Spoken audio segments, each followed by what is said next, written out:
The first time I noticed the numbers didn't make sense, I thought it was my mistake. That's the dangerous thing about working in finance. You learn early to distrust your own eyes before you distrust the system. I was sitting at my desk late on a Thursday evening, the office almost empty except for the quiet hum of computers and the soft clicking of keyboards from the accounting team across the floor. Everyone else had gone home. The cleaning crew had already passed through. Even the security guard had done his rounds. But I was still there, because the numbers didn't add up. At first it was small, a transfer amount that appeared twice, a supplier payment that looked slightly higher than the approved invoice.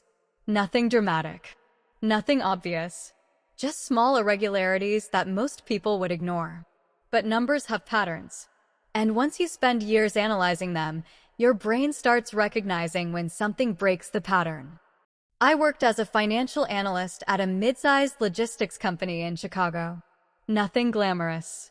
But the company handled millions in transportation contracts every year, which meant the accounting department processed hundreds of payments every week. Most employees treated those numbers like background noise. I didn't. I treated them like a language. And that night, the language was telling me something was wrong. I opened the ledger again, scrolled slowly through the vendor payments. There it was again.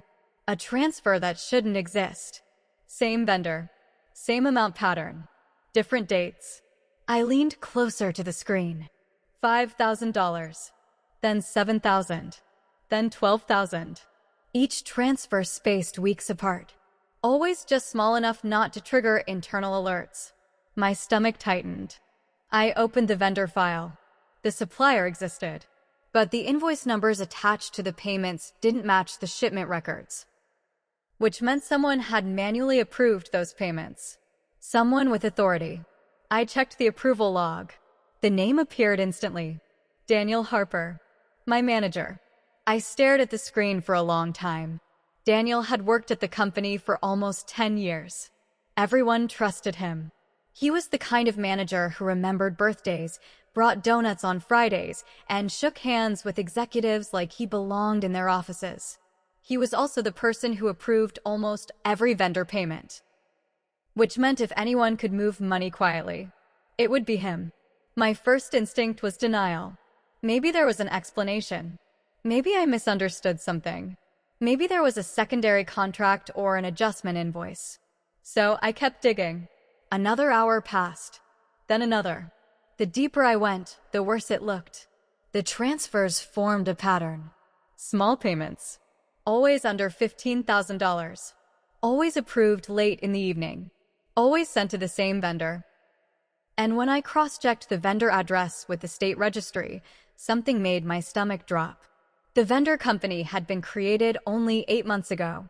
Its registered address was a small office building on the outskirts of the city. And its owner was Daniel Harper. I leaned back slowly. The office suddenly felt colder. My manager wasn't just approving payments. He was sending company money to a business he secretly owned. He was stealing. I checked the totals. Over 8 months, the transfers added up to almost $180,000.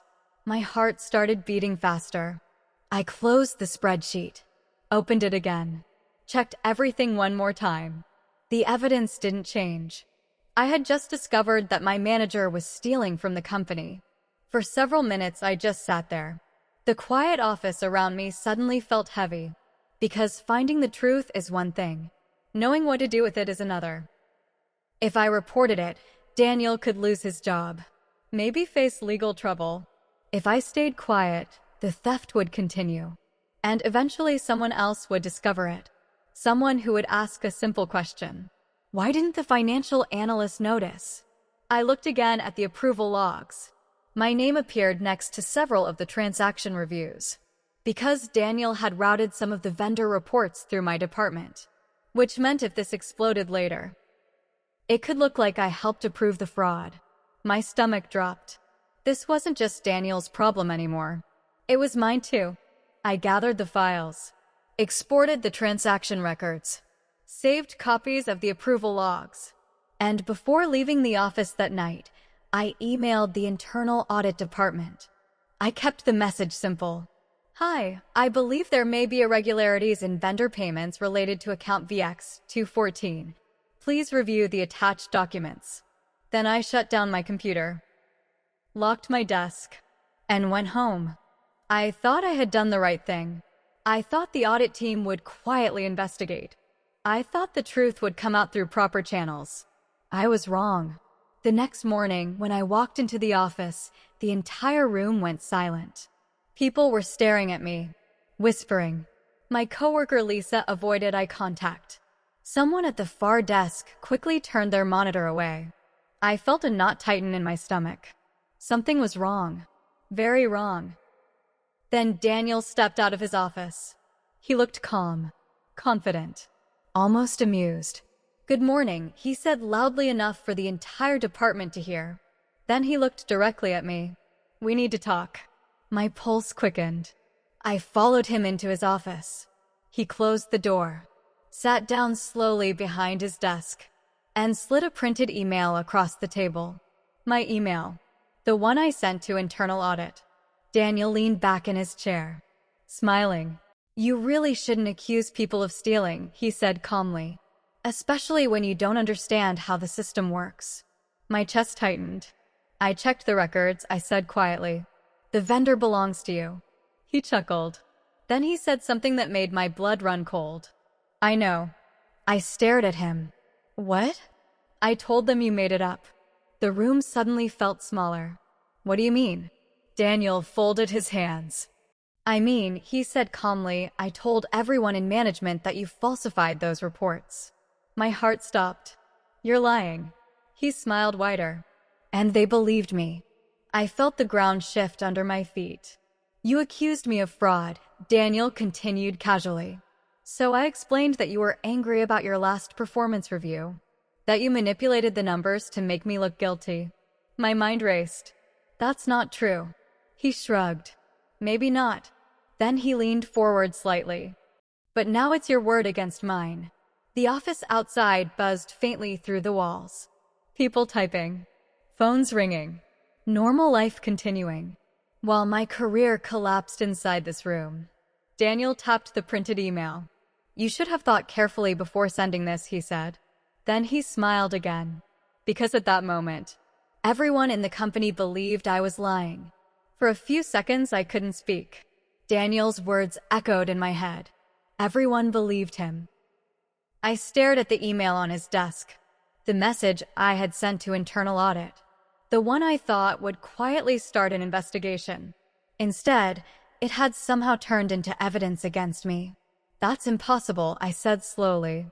Daniel leaned back in his chair, completely relaxed. "You'd be surprised how easy it is," he replied. "People trust the person who's been here 10 years, not the analyst who joined 2 years ago." My chest tightened. "You altered the numbers," I said. "I didn't alter anything," he said smoothly. "I explained that you misunderstood how vendor adjustments work." He paused, watching my reaction.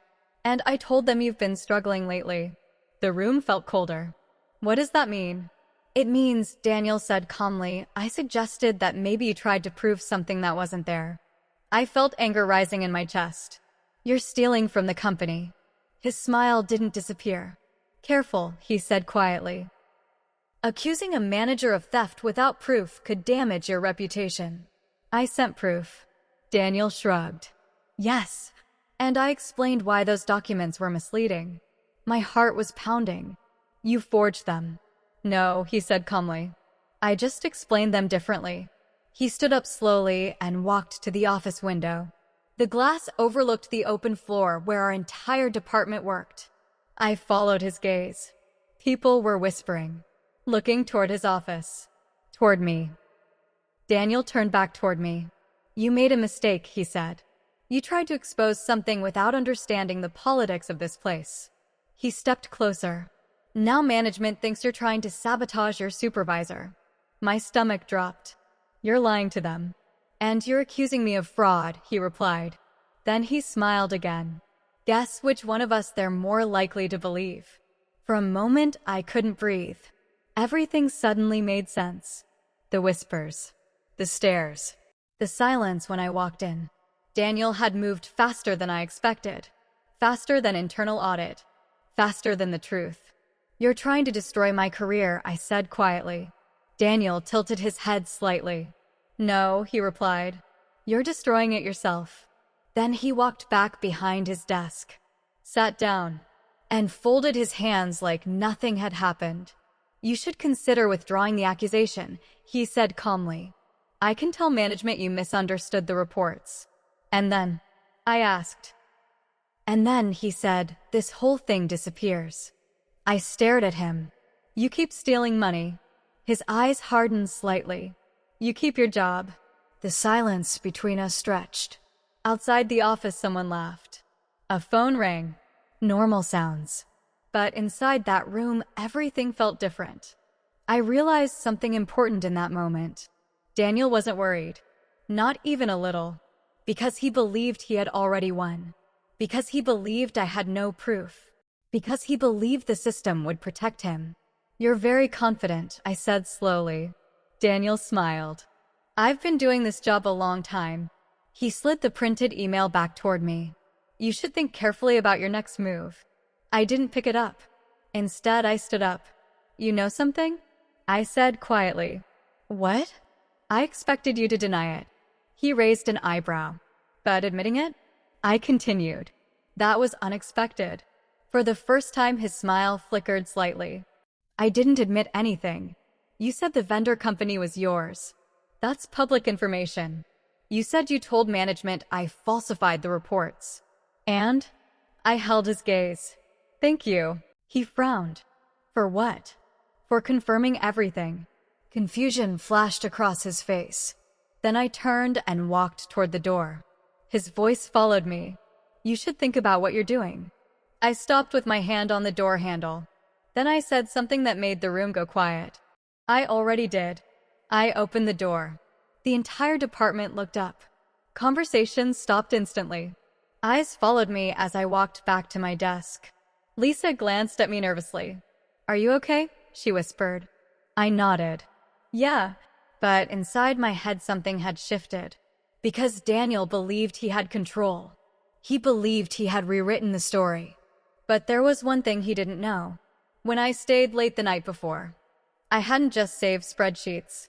I had recorded the entire system log, every payment, every approval, every timestamp. And one more thing. The security system automatically recorded computer activity in management offices, including Daniel's, which meant somewhere on the company server. There was a record of exactly how those payments were approved. Daniel thought it was my word against his, but it wasn't. He just didn't know it yet. And in a few hours, neither would the rest of the company. I sat down at my desk and opened my laptop. The office was quieter than usual. Not silent, just different. The kind of quiet that happens when people are pretending not to watch something happening in front of them. Every few seconds, I felt someone glance in my direction, then quickly look away. Word travels fast in offices, especially bad rumors. And according to Daniel, the story spreading through the building was simple. I had accused my manager of stealing, and I had fabricated the evidence. It was a clever move.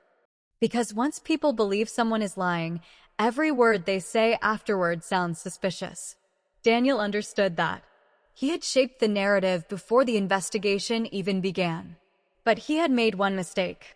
He assumed I would panic, that I would back down, that I would quietly apologize and let everything disappear. Instead, I opened the secure folder on my computer. The files were still there. Every transaction log, every timestamp, every approval record from the financial system. But the most important file wasn't a spreadsheet. It was a system access report. The company's accounting software recorded something called administrator activity logs. Whenever a manager approved or modified payments, the system stored the user ID, computer location, and exact time. Daniel thought he had covered his tracks, but the system didn't forget. And according to the logs, every suspicious payment had been approved from Daniel's office computer. Late at night, long after most employees had gone home, I exported the records. Then I opened one more file. The vendor registration document. The one that listed the company receiving the payments. Owner, Daniel Harper. Registered address, a small office building 20 miles outside the city. I leaned back slowly. The evidence wasn't complicated. It was just complete. Daniel hadn't hidden the fraud very carefully. He had simply relied on something stronger than secrecy. Trust. People trusted him. And people trusted that no one would question someone in his position. My phone buzzed on the desk. An email notification. From Human Resources. Subject, meeting request. I opened it. Please come to conference room B at 11 a.m. to discuss concerns related to your recent internal report. I checked the clock. 10:37. Daniel worked fast. He probably expected this meeting to end the accusation. Maybe even end my job. I stood up, gathered the files, saved everything to a secure drive. Then I walked toward conference room B. Several employees watched me pass. Lisa looked worried. Good luck, she whispered quietly. I nodded. The conference room door was already open. Inside sat 3 people. The HR director, the head of internal audit, and Daniel. He looked relaxed, almost confident, like a man watching the final act of a play he had already written. Please sit, the HR director said. I took the chair across from them. Daniel folded his hands calmly. We're here to clarify some concerns, the HR director began. She glanced at the printed documents in front of her. Your report suggests that Mr. Harper approved unauthorized vendor payments. Yes, I said. Daniel sighed softly. As I explained earlier, he said smoothly, there seems to be confusion about how vendor adjustments are recorded. The HR director nodded slowly. That's what we'd like to resolve. She looked at me. Do you have additional evidence to support your claim? I slid the drive across the table. Yes. The head of internal audit opened the files on his laptop. For several seconds, no one spoke. He scrolled through the spreadsheets, opened the activity logs, checked the timestamps. The room grew very quiet. Daniel shifted slightly in his chair. Then the auditor leaned back. Interesting, he said. Daniel smiled politely. What exactly is interesting? The auditor turned the screen slightly so everyone could see. These logs show that every payment was approved from your workstation. Daniel's smile faded slightly. That doesn't prove anything, he said quickly. I review dozens of payments every week. The auditor nodded. True. Then he opened another document. But this vendor registration is also interesting. Daniel's jaw tightened. The vendor company receiving the payments. The auditor paused. Is registered under your name. The room went silent. Daniel's confident expression finally cracked. That's... He stopped. The HR director looked at him carefully. Mr. Harper, she said calmly, can you explain why company funds were transferred to a business registered in your name? Daniel looked at me. Not with confidence this time. With something else. Realization. Because suddenly he understood. The narrative he had built had just collapsed. For a moment he said nothing.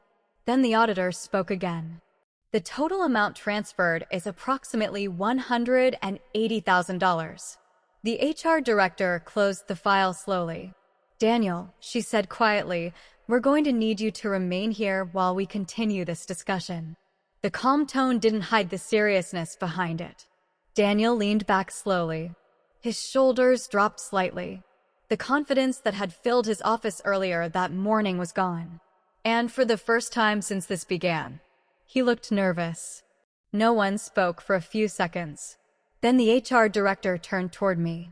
Thank you for bringing this to our attention. I nodded. The meeting ended shortly afterward. Daniel stayed in the conference room. 2 members of the audit team remained with him. When I stepped back into the office floor, the atmosphere had changed. People were whispering again. But this time it was different. Questions. Confusion. Concern. I walked back to my desk. Lisa leaned over immediately. What happened? I gave a small smile. They're reviewing the records. Her eyes widened. Oh, That afternoon, Daniel's computer access was suspended. By the next morning, his office was empty. No announcement. No dramatic scene. Just a quiet email from HR. Daniel Harper is no longer employed with the company. The investigation continued for weeks. The stolen money was traced. Most of it recovered. And eventually, the company's leadership held a meeting with the finance department. The CFO stood at the front of the room. "This situation reminds us why internal oversight matters," he said.